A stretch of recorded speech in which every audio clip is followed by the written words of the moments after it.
Adat perkawinan suku Kodi. Suku Kodi berada di Sumba Barat Daya atau SBD yang terdiri dari 4 kecamatan.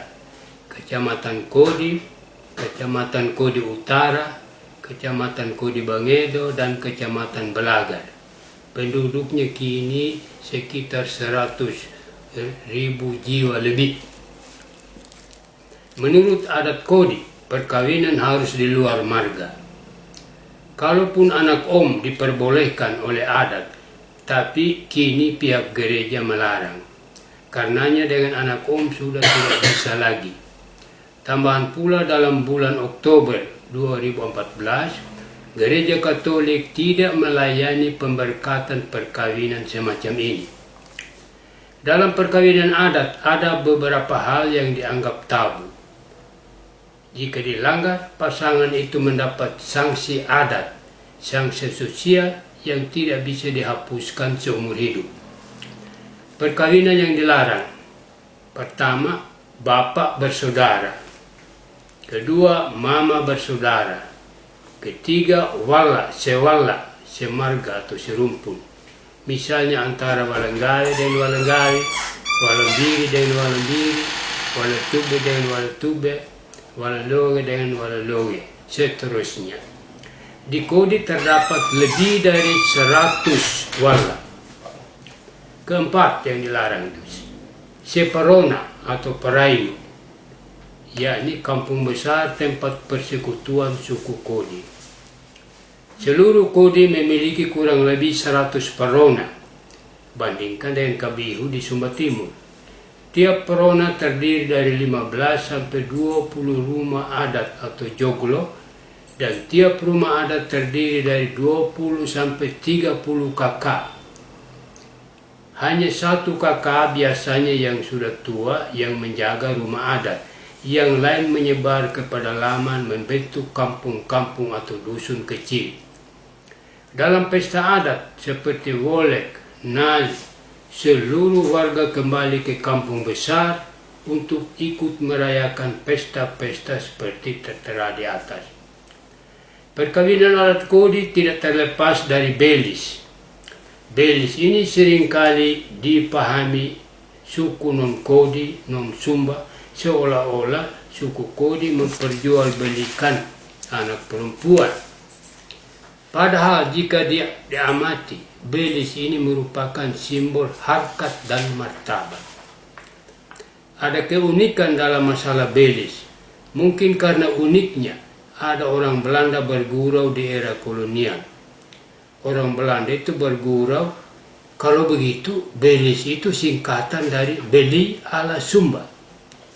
Soalnya setelah membayar belis, harga anak perempuan, pihak laki-laki tidak saja mendapat anak perempuan, tapi juga masih mendapat imbalan berupa kain, sarung, babi yang seringkali setimpal bahkan melebihi jumlah belis. Sehingga jika diperhitungkan secara hukum dagang, anak perempuan itu diambil kosong. Tapi ini kembali lagi pada soal martabat. Pihak perempuan juga tidak ingin seakan-akan dia sudah dibeli dan tidak punya hak dalam hidup berumah tangga. Dalam bahasa Kodi, suami istri disebut oleh umma, yang artinya teman serumah, artinya sama-sama punya kedudukan.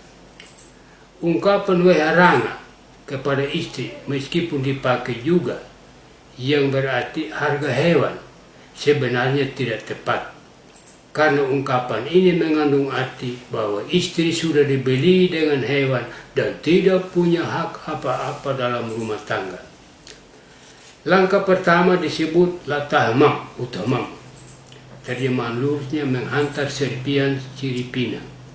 Bayangan saat menghantar siripina.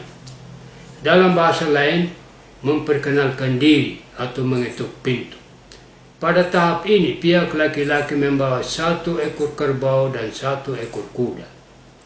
Yang menghadap orang tua perempuan dalam tahap ini, toket ngopneg. Di Sumba Timur disebut wunang atau juru bicara. Juga laki-laki calon suami dan orang-orang yang dituakan dalam keluarga laki-laki, selain orang tua kandung, bapak dan mama belum boleh hadir.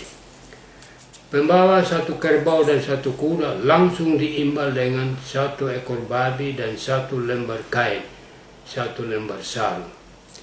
Babi yang dipotong diberikan seluruhnya kecuali isi perut. Pada waktu itu diinformasikan kepada keluarga perempuan kapan pihak laki-laki akan menghantar siripina. Langkah kedua, hantar siripina. Biasanya yang dibawa 5 ekor, 2 kerbau, 3 kuda. Orang tua pihak laki-laki juga boleh ikut. 5 ekor hewan tadi juga langsung diimbal dengan satu babi besar yang dipotong dan beberapa lembar kain dan sarung. Sehabis acara antar siripina, dilanjutkan dengan acara Korei Waliana, yang artinya orang tua perempuan menetapkan jumlah belis yang diminta. Minimal 10 ekor, 5 kerbau, 5 kuda. Tapi bisa juga belis, bisa juga 20 sampai 100 dan ditambah 1 memuli emas. Salah satu putri Bapak H.R. Horo, Raja Kodi, yang dipinang putra Memboro, Matius Kumbutungbili, belisnya 100 ekor, 50 ekor kerbau, 50 ekor kuda. Itu pada tahun 1960-an.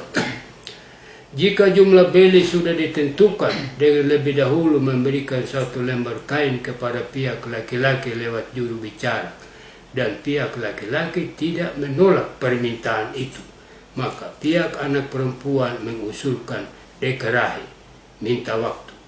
Maksudnya, kapan waktu yang tepat untuk membayar belis yang sudah disepakati.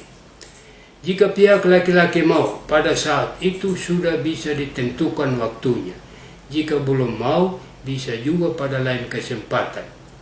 Pada saat dekerahi, pihak perempuan potong satu babi besar seharga kerbau dan satu lembar kain. Dasar permintaan jumlah belis. Pertama, sesuai jumlah belis dari mama anak perempuan atau jumlah belis tante-tantenya. Kedua, status sosial anak wanita. Jika anak bangsawan, orang tuanya meminta 25 ekor atau lebih. Ketiga, anak perempuan yang disayangi, misalnya anak tunggal. Jadi seakan-akan orang tua tidak tega melepas anaknya. Karena itu pihak laki-laki diminta belis yang banyak, walaupun nanti akan diimbal juga seperti halnya yang lain. Ada lagi belis yang melengkapi belis yang disebut Kirto Nambu, yang artinya parang tombak. Belis ini dianggap paling sakral, karena walaupun pihak laki-laki sudah membayar 50 ekor hewan, tapi kalau Kirto Nambu belum diserahkan, itu berarti belis belum selesai. Seringkali belis sakral dilupakan oleh banyak orang Kodi. Mungkin hal ini dianggap sepele karena tidak seberapa harganya. Tahap ketiga, woyo wali atau pembelisan. Sebelum acara meminta belis, terdahulunya hawukurahi meminta waktu buat janji dibuka. Untuk itu pihak laki-laki harus menyerahkan satu ekor kerbau sebagai imbalan babi yang dipotong pada waktu hawukurahi. Sesudah itu baru acara pembelisan dimulai. Pada saat itu orang yang dituakan meminta belis sesuai yang disepakati. Jika jumlah yang diminta 20 ekor, maka harus dilengkapi dengan 2 mamuli emas. Kecuali itu yang tidak termasuk dalam jumlah belis yang ditetapkan juga harus diberikan kepada orang tua kandung dan pihak om, diberi masing-masing 1 ekor kuda.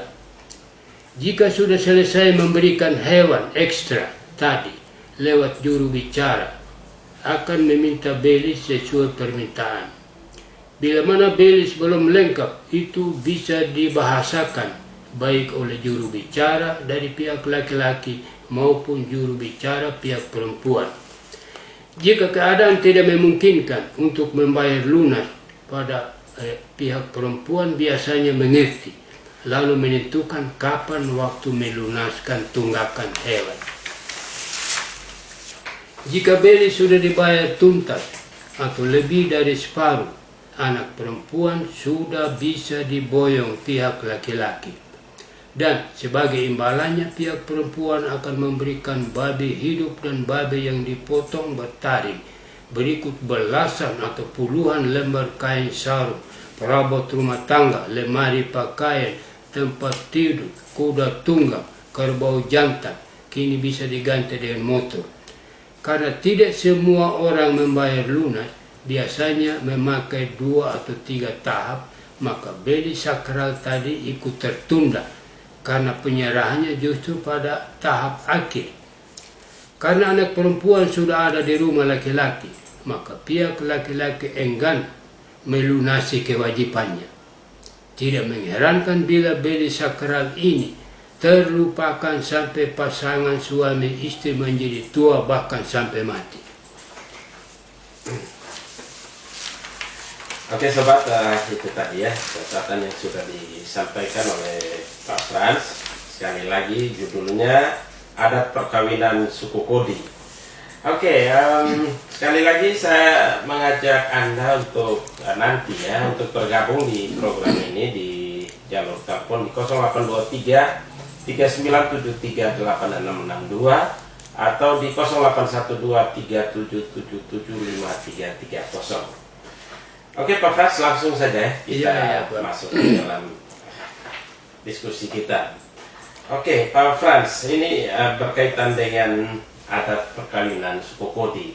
Membaca catatan yang disampaikan oleh Pak Frans ini mungkin hampir sama saja ya Pak Frans di banyak wilayah di Sumba, di Sumba ya. Nah, mungkin ada beberapa hal yang spesifik membedakan itu Pak Frans. Mungkin Pak Frans bisa sampaikan itu. Barangkali yang disebut ini Kito Nambu, rupanya di Sumba Timur ini sepertinya tidak ada lagi. Tempo dulu saya pernah wawancara di seluruh Sumba Timur ini, lalu saya dapat kesan bahwa dulu ini yang namanya besi atau parang dan tombak juga itu berlaku. Jadi sebetulnya menurut yang saya dengar atau bacalah katakan begitu, belis pertama orang Sumba sebetulnya sepotong besi Pak. Potong besi Kan ya? kita dulu belum kenal yang namanya hewan banyak. Mamuli itu kan baru dikenal oleh dari seorang Cina yang bernama Mak Muli, membuat perhiasan itu berupa rahim dan kanatar ini berupa alat laki-laki begitu. Lalu dicerahkan pada seorang bangsawan Sumba. Karena tidak tahu lagi memberi nama apa ini perhiasan, lalu ambil sudah nama orang Cina itu Mak Muli, jadi Mamuli kita bilang sudah. Lalu ini sepotong besi tadi ini di Kodi masih ada bayangan itu, bayangan Kito Nambuk ini, bahwa anak perempuan itu yang dibeli itu disebut webiah, webdang. Kasarnya terjemahan lulusnya harga besi, harga anjing. Sampai sekarang masih hidup itu. Artinya bahwa dulu ini ya orang mau kawin begitu harus kasih besi sama orang tua anak perempuan dengan seekor anjing. Untuk itu pertanyaan lanjutannya Pak Frans, kenapa harus sepotong besi dan seekor anak anjing? Itu mungkin ada latar belakangnya Pak. Ya pertama dulu Pak, kita belum kenal hewan seperti sekarang tuh begitu yang banyak Mamuli juga baru saja orang Cina yang perkenalkan. Lalu dulu yang ada di Sumba ini ketika gelombang kedua ini datang ini, itu ya pada 500 tahun sebelum Masehi katakanlah begitu itu, ya mereka sudah mengenal besi, kebudayaan Dongsong dan di India begitu, orang sudah mengenal besi, lalu bawa besi juga. Lalu di sini orang-orang di sini anggap sudah wah paling mahal sudah ini besi itu, mau bagaimana lagi untuk dia. Dan akhirnya kalau mau ambil saya punya anak kasih besi dan anjing begitu. Itu kalau selalu berpasangan Pak Frans, selalu anjing dan besi. Apakah ini mungkin anjing dimaksudkan untuk berburu, besi untuk juga atau senjata atau bagaimana? Ya, nanti Rabu berikut mungkin kita berbicara tentang ini apa namanya ini Suku Sumba ini mengenal yang namanya dualisme, apa istilahnya itu, keharmonisan alam begitu. Keharmonisasi ada Min dan Yang, Yin dan Yang dalam kebudayaan Cina itu jadi berpasang-pasangan. Ada hidup, ada mati, ada perempuan, ada laki-laki, ada malam, ada siang begitu, Min dan Yang. Dan juga di Sumba ini ya menganutlah itu bahwa semuanya harus berpasangan. Ini Pakurung sama Pakurung dikatakan pada Sang Pencipta. Dia harus berpasangan begitu. Ini bokol bak bokol di kodi. Sang Pencipta juga maksudnya begitu. Jadi itulah sehingga Webiang begitu. Masih hidup di kodi, masih kuat itu Pak ya. Selain kemudian dikenal weherang, harga hewan, begitulah kasarnya. Padahal sebetulnya bukan ambil kosong, ini anak perempuan diimbal juga. Kadang ini Pak, tadi saya katakan di kodi sudah ada mengimbal dengan bahkan truk pernah ada. Kemudian juga motor. Kemudian lagi ini sebidang tanah diserah dihibahkan kepada anak perempuan. Selain ini lemari, apa perabot semua itu dilengkapi begitu Pak. Oke, di catatan yang Pak Frans sampaikan bahwa bahwa persoalan-persoalan perkawinan ya entah di suku apapun di Sumba ini juga termasuk terutama suku Kodi yang kita bahas pada saat ini. Jika dilanggar atau hal itu ditabukan, pasangan ini mendapat sanksi adat, sanksi sosial. Ini bagaimana Pak Frans? Hanya saja bahwa selama saya ini sudah hidup begitu mengerti, belum pernah terjadi misalnya kawin yang bersaudara bapak, kawin yang bersaudara mama, kawin yang sewala begitu. Kalau begitu ketatnya ini. Ini sewala, ini kan mungkin yang saya dengar ini sewala pemahamannya ada pada suku Kodi. Tidak ada di suku lain. Tidak ada di suku lain Pak. Mungkin yang kali yang lalu kita sudah pernah bahas suku Kodi bermarga ganda begitu. Jadi suku Kodi bermarga ganda artinya kalau laki-laki dia punya marga itu Perona, kampung besar. Selain wala juga memang dia memiliki dari ibunya begitu, tapi dia tidak menurunkan wala. Hanya perempuan lah istri yang menurunkan wala. Dia kawin di manapun, macam kita punya anak-anak sekarang ada di Austria, dia punya wala itu dia tetap turun pada anak perempuan. Ada yang di Kupang, dia punya wala juga harus turun. Kecuali marga laki-laki yang tidak lagi, kan dia harus ikuti marga di sana. Kalau di Kodi ini ya marga laki-laki itulah kampung besar. Jadi anak laki-laki akan tetap mewarisi turun-temurun ini kampung besar. Sedangkan perempuan kan dia sudah pindah Perona, berarti dia pindah marga sana. Oke. Dan ini menjadi sangat khas Pak Frans ya. Ini sewala, serumpun. Ini memang perlu dipahami. Kalau kita di Sumba Timur mungkin tidak sejelimet itu Pak Frans. Kita mungkin kabisu saja, tidak ada kabisu tempat kita ambil, ada kabisu yang memberi seperti itu Pak Frans. Ini kalau mungkin lebih lebih detail ini seperti apa nih Pak Frans sewala nih. Pak Frans mengatakan di garis mama. Ini apakah mama yang berhak dalam hal ini atau bagaimana nih Pak Frans? Jadi sebetulnya saya pernah tanya pada Unang Kodi ini, orang Merapu ini, kok wala-wala ini kebanyakan nama laki-laki. Tapi kenapa bukan laki-laki yang menurunkan wala, melainkan perempuan? Istri saya bilang, dorong tidak bisa menjawab juga Pak, begitu. Dorong tidak bisa menjawab, angkat tangan begitu. Jadi perempuan itulah yang menurunkan ini wala itu. Kalau dalam bahasa adat Kodi ini wuyo wala, buah dan bunga. Artinya bahwa hanya pihak perempuan lah yang menurunkan itu bunga dan buah begitu. Jadi sekali lagi wala itu dibawa oleh pihak perempuan, sedangkan laki-laki itu Parona. Parona. Iya, Parona. Terjemahan langsung dari Parona itu kampung besar. Begitu, Kampung besar, Pak. Jadi di Kodin macam ini, kelima atur ini kampungnya Bapak ini kelima atur begitu, Iya. itu kampung besar, Pak. Jadi itu artinya yang laki-laki yang menjaga kampung besar Yang itu. menjaga. Hmm. Sampai turun temurun itu laki-laki yang menjaga begitu. Artinya di satu Parona itu, karena Pak Frans mengatakan dari kampung besar, itu bisa berarti itu banyak di dalam situ. Arti banyak kampung besar. Banyak, Pak, karena satu Parona itu bisa belasan rumah adat. Satu rumah adat seperti saya katakan bisa sampai 50 kakak. Bahkan sekarang sudah lebih lagi, Pak, itu. Sudah lebih begitu kakaknya itu. Hanya saja bahwa satu kakak saja yang tinggal menjaga rumah adat. Jadi baru-baru ini rumah adat kami yang baru dibangun juga dengan bantuan pemerintah ini di dua kampung besar yang berdekatan begitu. Hanya ini puji Tuhan, rumah kami saja yang terbakar, 2 rumah. Yang lain amblas semua terbakar, Pak, begitu di kampung itu. Padahal kita baru bangun saja tahun 2018 itu rumah adat itu begitu. Itu besar anggaran bangun rumah adat. Iya, besar, Pak. Itu membangun rumah adat itu dipakai juga dengan dan ritual-ritual segala macam. Iya, baik. Ini satu tiang besar saja, Pak, 5 juta kita beli kayunya.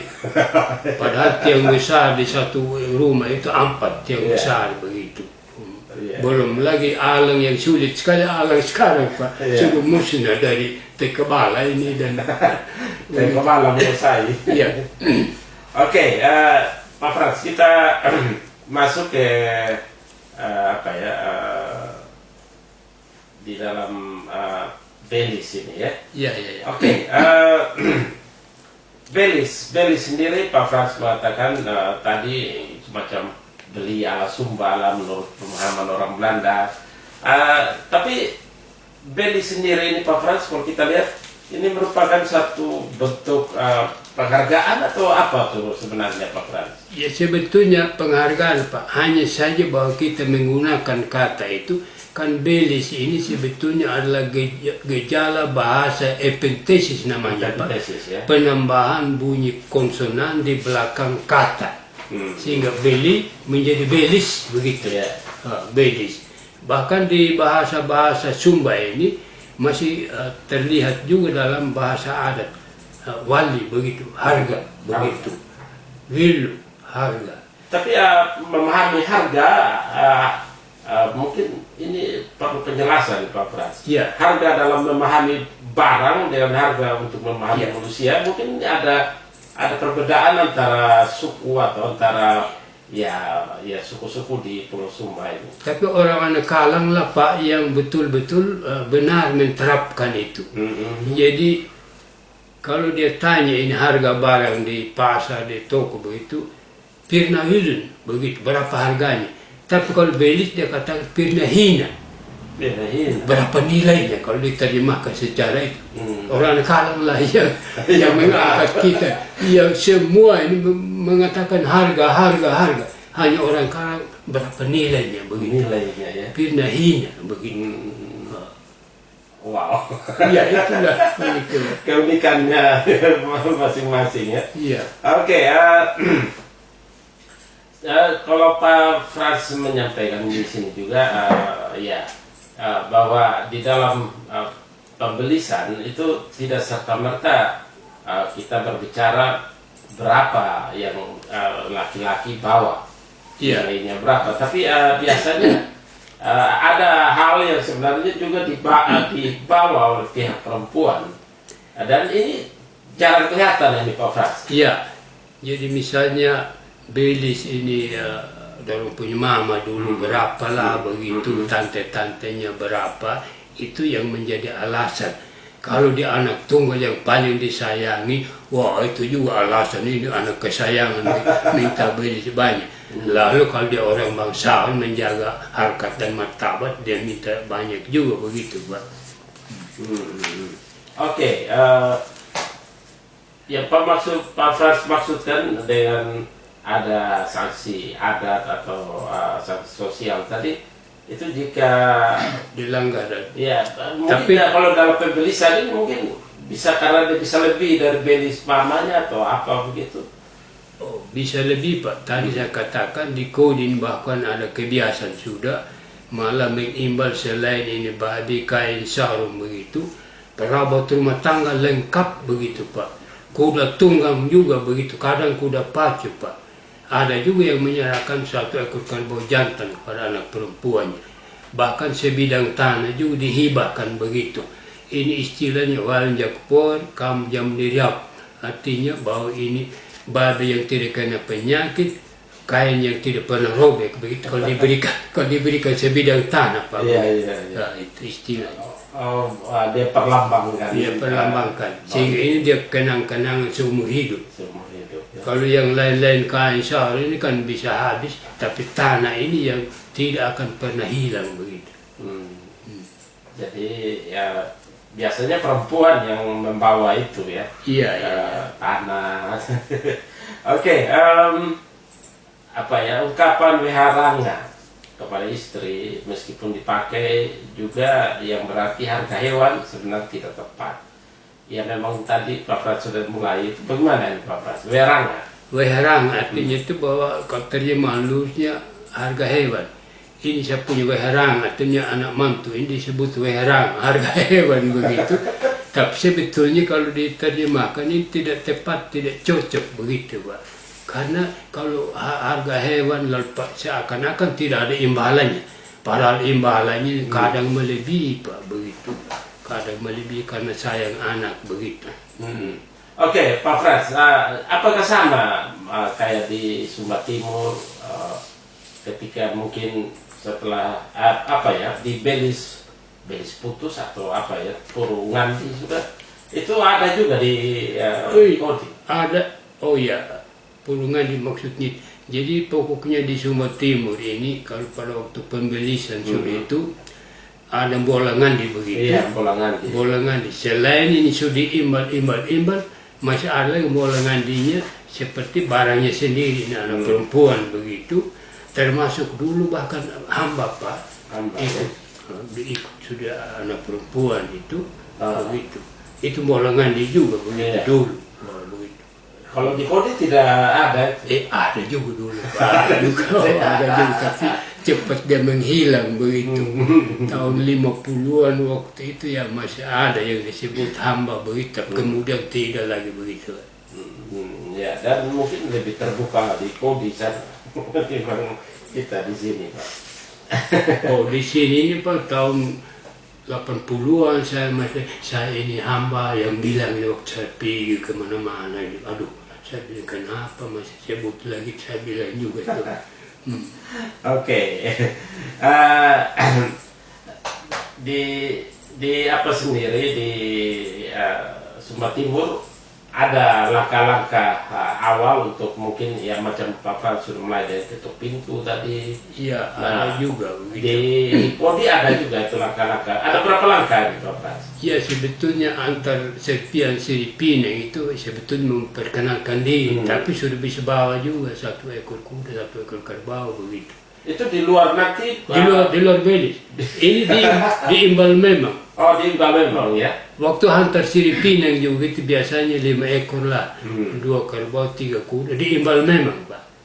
Lalu baru bicara soal belis begitu. Hukurah istilahnya ikat janji begitu. Bisa juga pada hari itu atau pada hari berikutnya kapan begitu baru berapa belis begitu. Ditetapkanlah begitu.